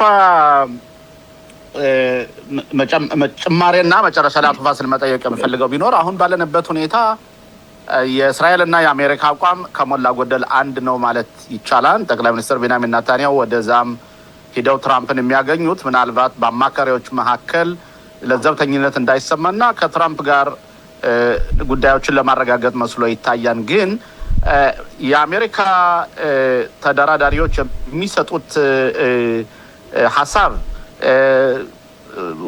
ብዙ ውጤት እንዳላስገኘ ነው። ግን ኢራኖች ግን የነበረው ውይይት በጣም ውጤታማ ነው እያሉ ያን ተናገሩን ነው እና ምናልባት እዚህ ላይ አቶ ፋሲል ኢራኖች የአሜሪካን ለዘብተኝነት ለማሳየት የሚያደርጉትና በተለይ የአረብ ሀገሮች አሜሪካን ጫና አድርገው ጦርነት በእነሱ ላይ እንዳይሆን ለማስተባበል ነው ወይስ በእውነት የነበረው ውይይት እንደ ኢራኖች እንዳሉት መስሎ ይታያል?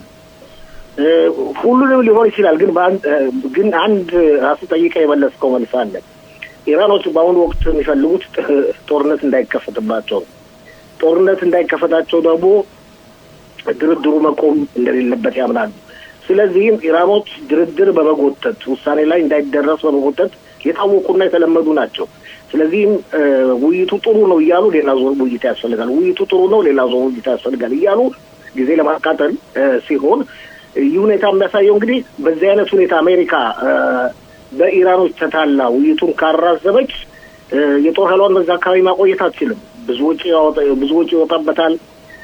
ወታደሮች በሌላ አካባቢዎች ጥበቃ ማድረግ አለባቸው። ስለዚህ የጦር ኃይሏን ከዛ አካባቢ መበተን አለባት። አሜሪካ ብዙ እንደማትቆይ በአካባቢው ስለሚያውቁ ነው ኢራኖች ይህንን መንገድ የሚጠቀሙት። ኢራኖች ሁላችንም እንደምናውቀው እዚህ ላይ አቶ ፋሲል እዚህ ላይ ግን አንድ ነገር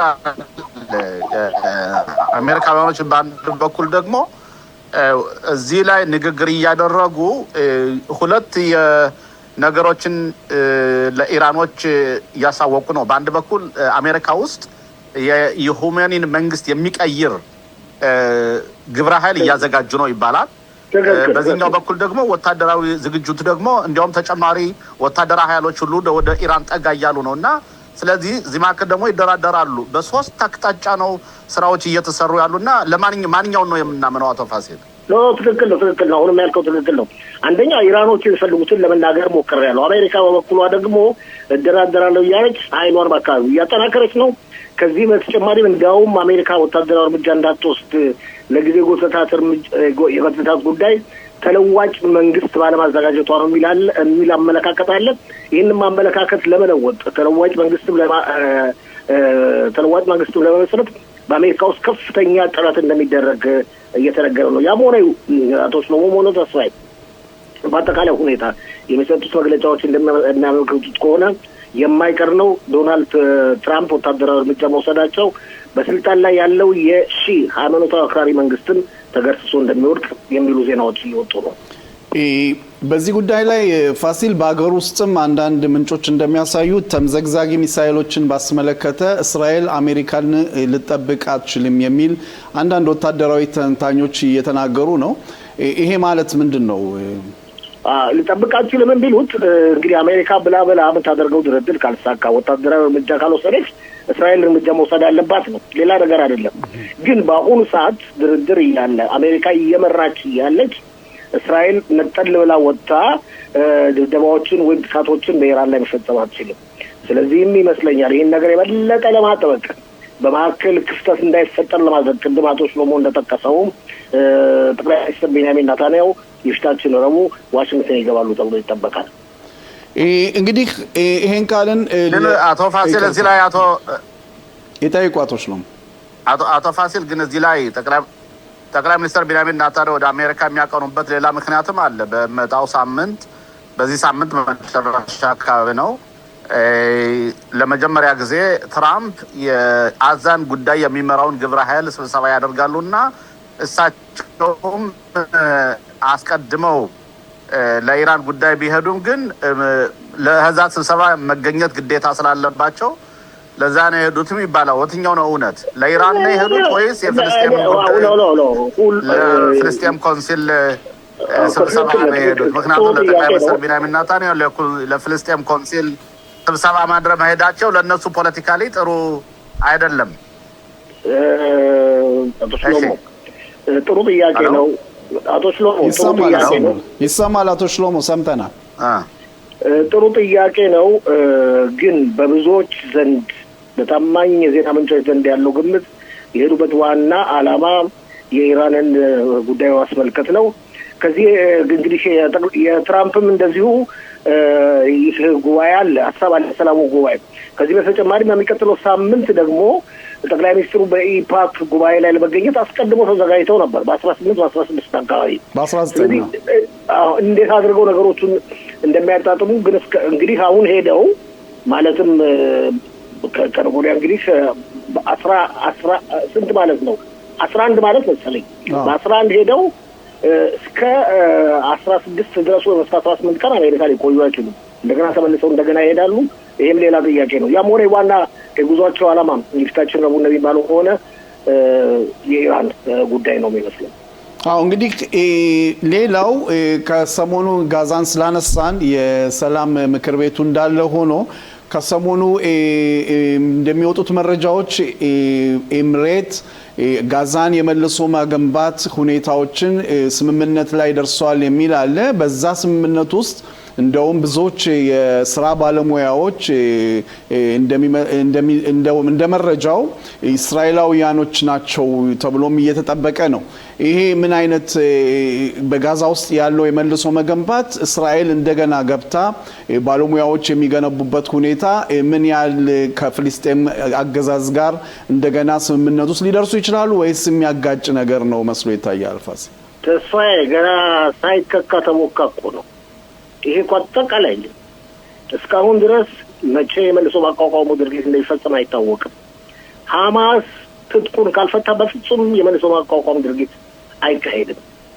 ግን አስቀድሞ ማን ይገባል፣ ማንስ የመልሶ ማቋቋሙን እርምጃ ይወስዳል የሚለው ጥያቄ ዝግጅት መደረግ ያለበት ነው። ዝግጅት እያደረጉ ነው። ግን ገና ቅድሜ እንዳልኩት ገና ሳይከካ ተሞካ ነው ነገሩ። ገና ብዙ ጊዜ ይፈጃል። ስምምነት አልተደረሰም። ሐማስ ትጥቁን የመፍታቱ ሁኔታ ሐማስ ትጥቅን አልፈታም እያለ ነው። ሐማስ ትጥቅን አልፈታም ካለ ሌሎች እርምጃዎች ይወሰዳሉ። እነዚህ ሁኔታዎች ሁሉ ስላሉ ብዙዎች አሁን ባቀረብከው ጥያቄ ላይ ይህን ያህል ትኩረት የሰጡት መስሎ አይታየኝም። ሁሉም እዛ መግባት ይፈልጋሉ። ካታርም በበኩሏ ኢንፍሉዌንስ ማድረግ ትፈልጋለች። ቱርክም በበኩሏ ኢንፍሉዌንስ ማድረግ ትፈልጋለች። አሁን እንዳልከው ኤምሬት ገና ነው፣ ብዙ ጊዜ ይፈጃል። ኦኬ፣ ወደ ፖለቲካ አቶ ፋሲል እዚህ ላይ አዛን በተመለከተ የአዛን ጉዳይ እኮ እኛ አይደለንም እየመራ ነው ያለው። እየመራ ያለው እኮ ትራምፕ ነው አቶ ፋሲል። እና ለምን ነው እኛ እውነታውን መቀበል እውነታውን መቀበል አለብን። ለምሳሌ ትራምፕ የሚለው ነገር ሁሉ ነው የምናደርግ እንጂ ራሳችን እኛ ብቻችን የምንሰራው ለምሳሌ ራፊያህን ክፈቱ ተባለ ከፈቱ። አሁን ደግሞ ይሄ የሰላም ግብረ ኃይሉ ሊቋቋም ነው። ጠቅላይ ሚኒስትራችን ተጠሩ፣ ግዴታ ነው ይሄዳሉ። አሁንም ቢሆን የኮንሱሎት ለምሳሌ ገለልተኛ ብሎት የፍልስጤም ገለልተኞች አይደሉም። የአቡ ማዘን ግብረ ኃይሎች ናቸው። የአቡ ማዘንን ሲምቦል ወይም ምልክት ዘው ነው የፍልስጤምን እንትን አድርገው ነው ለምሳሌ አዛን አሁን ስለዚህ በአጠቃላይ አዛን በተመለከተ አቶ ፋሲል የኛ እጅ የለበትም ሙሉ በሙሉ። ለምን ይሄን አናምንም? የጠቅላይ ሚኒስትር ቢንያሚን ኔታንያሁ እጅም የለበትም። ኖ የኛ እጅ የለበትም ማለት አይቻልም። እርግጥ አሜሪካ ትመራለች ይባላል እንጂ የኛ እጅ የለበትም። የኛ እጅ ያለበት በ57% እስካሁን ድረስ አቶ ፋሲል 57% እኛ በመያዝነው እሱን እኛ ያለንበት እንደማመጥ ቆንቆይ የኛ እጅ የለንበትም። እንደው ከላይ ይመስላል እንጂ ለውጭ የሚታየው ሁኔታ ይሆናል እንጂ ውስጥ ለውስጥ ሁሉ መስመርነት ነው የሚካሄደው። አውቃ ነው እስራኤልም አሜሪካ እንድትመራ መንገድ ይከፈተች ነው። ውስጥ ለምስት የሚካሄደው በተግባር እኮ ሐማስ እኮ እስካሁን ሀገር እየመራን ያለው አቶ ፋሲል ልጨርስ ይቅርታ። አሜሪካ እኮ አሜሪካን የሚቀበሉ ሀገሮች አሉ፣ እስራኤልን የማይቀበሉ ሀገሮች አሉ። እነዛን ሀገሮች አጠቃላ በተቻለ መጠን ስምምነት የሚደረስበት መንገድ ለመፈለግ እስራኤል ነች መንገድ የከፈተችው። እስራኤል ነች አሳምናም ዶናልድ ትራምፕን በዚህ ጉዳይ እንዲገቡ ከመጀመሪያ ጀምሮ ግፊት ያደረገችው።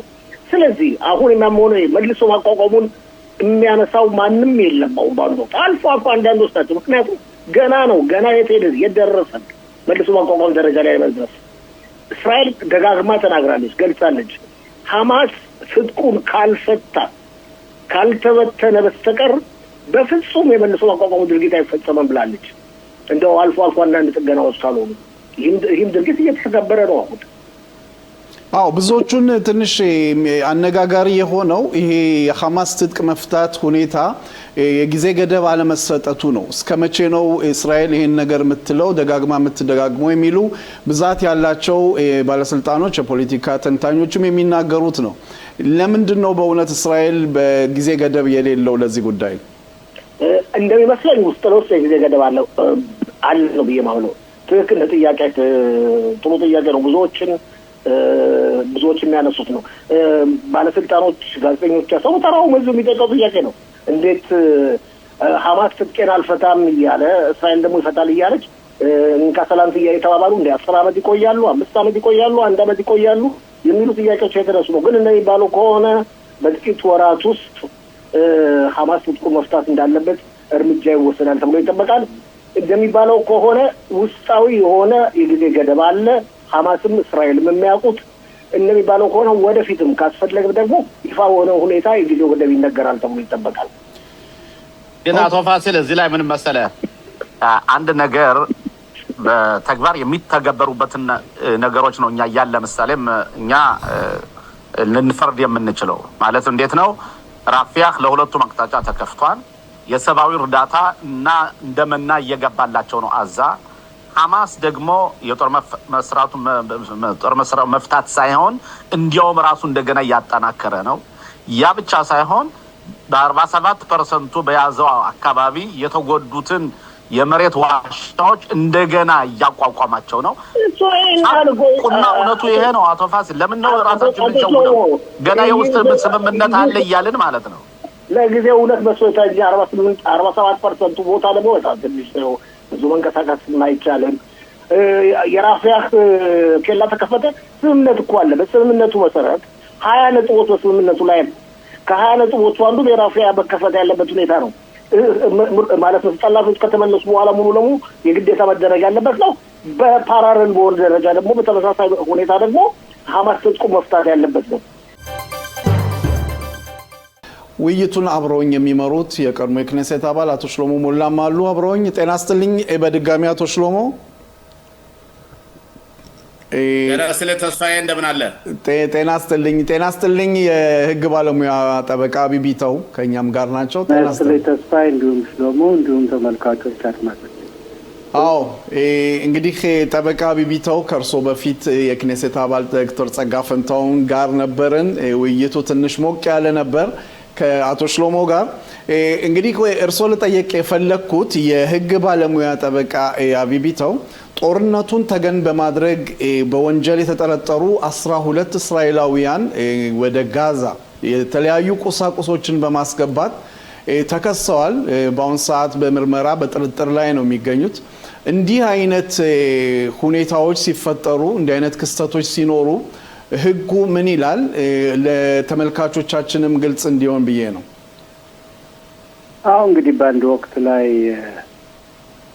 ምንድነው የምን ግርግር ለሌባ ይመቻል እንደሚባለው በአንድ በኩል ይሄ መጀመሪያ ጊዜ አይደለም። በተለያዩ ሁኔታዎች በጋዛ ሰርፍና በእስራኤል መካከል የተለያዩ የዕቃ ዝውውሮች፣ ህገወጥ የዕቃ ዝውውሮች በትንቅነታቸው በትንሽታቸው የታወቁ ካዱ የነበሩ ናቸው።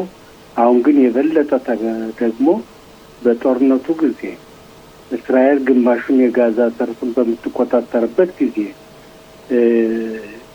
እንደዚህ አድርጎ ለፍልስጤም ስደተኞች ለፍልስጤሞች እርዳታ በሚመስል መልኩ እቃዎችን በህገወጥ ለማስገባት መሞከር በጣም ከፍተኛ ወንጀል ነው። ምክንያቱም እቃ ብቻ አይደለም፣ ሲጋራ ብቻ አይደለም ሊገባ ቆይቶም መሳሪያ ሊገባ የሚችልበት ሁኔታ አለ። ስለዚህ አዲስ ነገር አይደለም፣ ግን በጣም የሚያስደንቅ ነገር ነው። ምክንያቱም ትልቅ አንቱ የተባሉ ሰዎች ሁሉ የተሳተፉበት በርካታ ገንዘብ እንዲከፈል የተሰጠበት ሁኔታ ስለሆነ ለእስራኤል በጣም የሚያስደነግጥ ሁኔታ ነው። እንግዲህ ሌላው አነጋጋሪ የሆነው የዳቪድ ዚኒ የሻባክ የደህንነቱ ዋናው ቢሮ ኃላፊ በጻሌል ዚኒ እንደውም አሁን የወጡ አንዳንድ መረጃዎች እንደሚያሳዩት ምርመራውን ለመከታተል እንደገና 2 ሳምንት እስር ቤት እንዲቆዩ የሚል ትዕዛዝ ተሰጥቷል። በዚህ ጉዳይ ላይ እንግዲህ ወንድማቸውም ቢሆኑ በስራቸው ላይ እንቅፋት ሊኖር ይችላል ብለው ያስባሉ? ጠበቃ ቢቢት እንኳን የእስራኤል ህግ ነገሮችን በደንብ ግልጽ አድርጎ የሚያይ ነው። ወንድማማች መሆናቸው በማስ ሚዲያው በዚህ በቴሌቪዥን በሬዲዮ ሲሰማ እሳቸውን የሚያስጠራጥራቸው መስሎ ይታያል እንጂ በህጉ መሰረት ወንድም ነው። ግን በዚህ ወንጀል እኒህ የሀገር ውስጥ ደህንነት ኃላፊ የሆኑት በግልጽ ደረጃ ወይም በስውር ደረጃ አሉበት ተብሎ የሚታማ ነገር አይደለም። ግን የጋዜጠኛ ጉዳይ ስለሆነ አጠቃላይ ነገሩን በቤተሰብ ስም ወይም በወንድምነት ነገሩ እያራገቡት ነው ያሉ።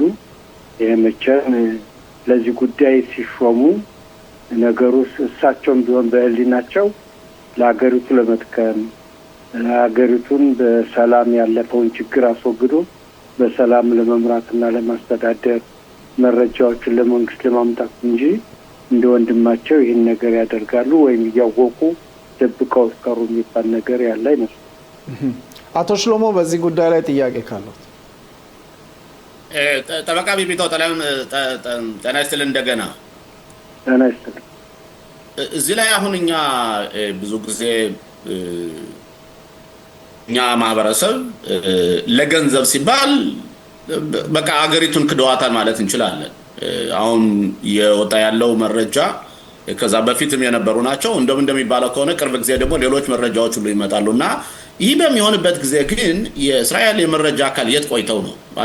ለምሳሌ አንድ ሰው ገንዘብን ዕቃን በመኪና እየጫኑ ሲያስገቡ ለገንዘብ እያሉ በእጇ ዞር ከቼንጅ ከዚህ ገንዘብ ሲቀበሉ አሁንም ቢሆን የመረጃ ውድቀት አለ ማለት ነው። አቶ ፋሲል፣ አቶ አቢ ከሌላው ዚኒ እና ወንድምየው ምንም ያገናኘው ነገር የለም። ግን ቫዳት ግሩኒስ የግሩኒስ ኮሚቴ በሱ ጉዳይ ከስልጣን ከመሾሙ በፊት በሚደረግበት ውይይት ካንተ ከቤተሰቦችህ አንዱ የሆነ የቅርብ ዘመድ ወንጀል ከሰራ አንተ ከስልጣንህ መልቀቅ አለብህ ትለቃለህ ብለው አናግረውት ነበር ይባላልና ይሄ አሉባልታ ወሬ ነው ወይስ እውነት ነው? እንግዲህ አይነት ጥያቄ አንድ ሰው ለትልቅ ስልጣን በሚሾምበት ጊዜ እነዚህ ያሉ ጥያቄዎች ይቀርባሉ። ስለዚህ ለደህንነት ሚኒስተሩም የጥያቄ ሊሆን ይችላል።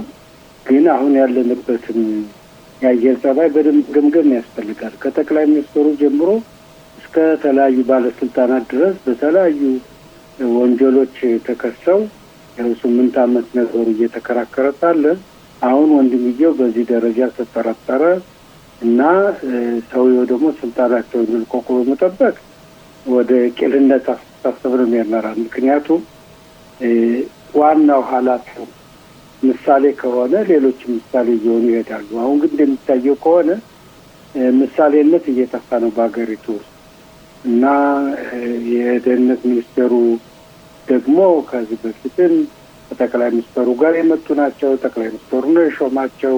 ለወደፊቱም ጠቅላይ ሚኒስትሩ በሚደረጉባቸው ምርመራዎች ወይም በጠቅላይ ሚኒስትሩ ቢሮ በሚደረጉ ምርመራዎች እሳቸው ምን አቋም ይወስዱ ይሆን የሚል ከፍተኛ ገጭ ገዋለ። ስለዚህ ይሄ ጉዳይ አሁን ይሄ የተፈጠረው የወንድምየው ጉዳይ በባለስልጣኑ ላይ የህሊና ጥያቄ አቅርቦ ስልጣኑ ይለቃል ተብሎ ማሰብ እኔ እንጃ ያላስበው። ምክንያቱም ይሄ አይደለም ያየሩ ጸባያው። አዎ እንግዲህ ወደ ሌላ ጉዳይ ስንሄድ ጠበቃ አቢ በአረብ ህብረተሰብ በሀገር ውስጥ እንግዲህ የመገዳደል ወይም ይሄ የቤተሰብ ደም መመላለስ ሁኔታ እየተስፋፋ መጥቷል። ይህም አስጊ የሆነ ነው። ብዛት ያላቸው አረቦች ዛሬ ጠዋት እንደዚሁ በሰሜን እስራኤል 2 አረቦች እንደዚሁ ተገሏል፣ 1 ቆስሏል። ይሄ ነገር መንግስት ትኩረት የሰጠው መስሎ አይታይም። መፍትሄም ሊገኝለት አልተቻለም። በዚህ ጉዳይ ላይ በእውነት ምን አይነት መፍትሄ ያስፈልጋል ብለው ያስባሉ? አሁን በጀመርነው በ2026 በ2 ወር ውስጥ ብዛት ያላቸው የአረብ ህብረተሰቦች በዚህ ሁኔታ ላይ እንደተገዳደሉ የሚያሳይ መረጃዎች እየወጡ ነው። በዚህ ሀሳቦት ምንድን ነው ጠበቃዊ?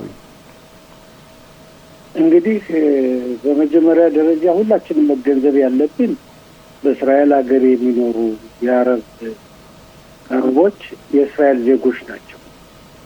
ስለዚህ ከነሱ መንደር አሁን የሚነደው እሳት ወደኛ አይደርስም ብሎ ማሰብ ቄልነት ነው እና እንደዚህ ባለፈው ወር በጥር ወር ውስጥ ወደ 32 አረቦች ሙተዋል ነው የሚባለው። ስለዚህም በሚመለከት ጠቅላይ ሚኒስትሩም ሆነ የፖሊስ ሚኒስትሩ ቤንግቪር ገለጻ መስጠት ነበረባቸው። ምን ነው ነገሩን እናንተ ምርዱን ብለው ለአረቦችን ጥሪ ማድረግ ነበረባቸው።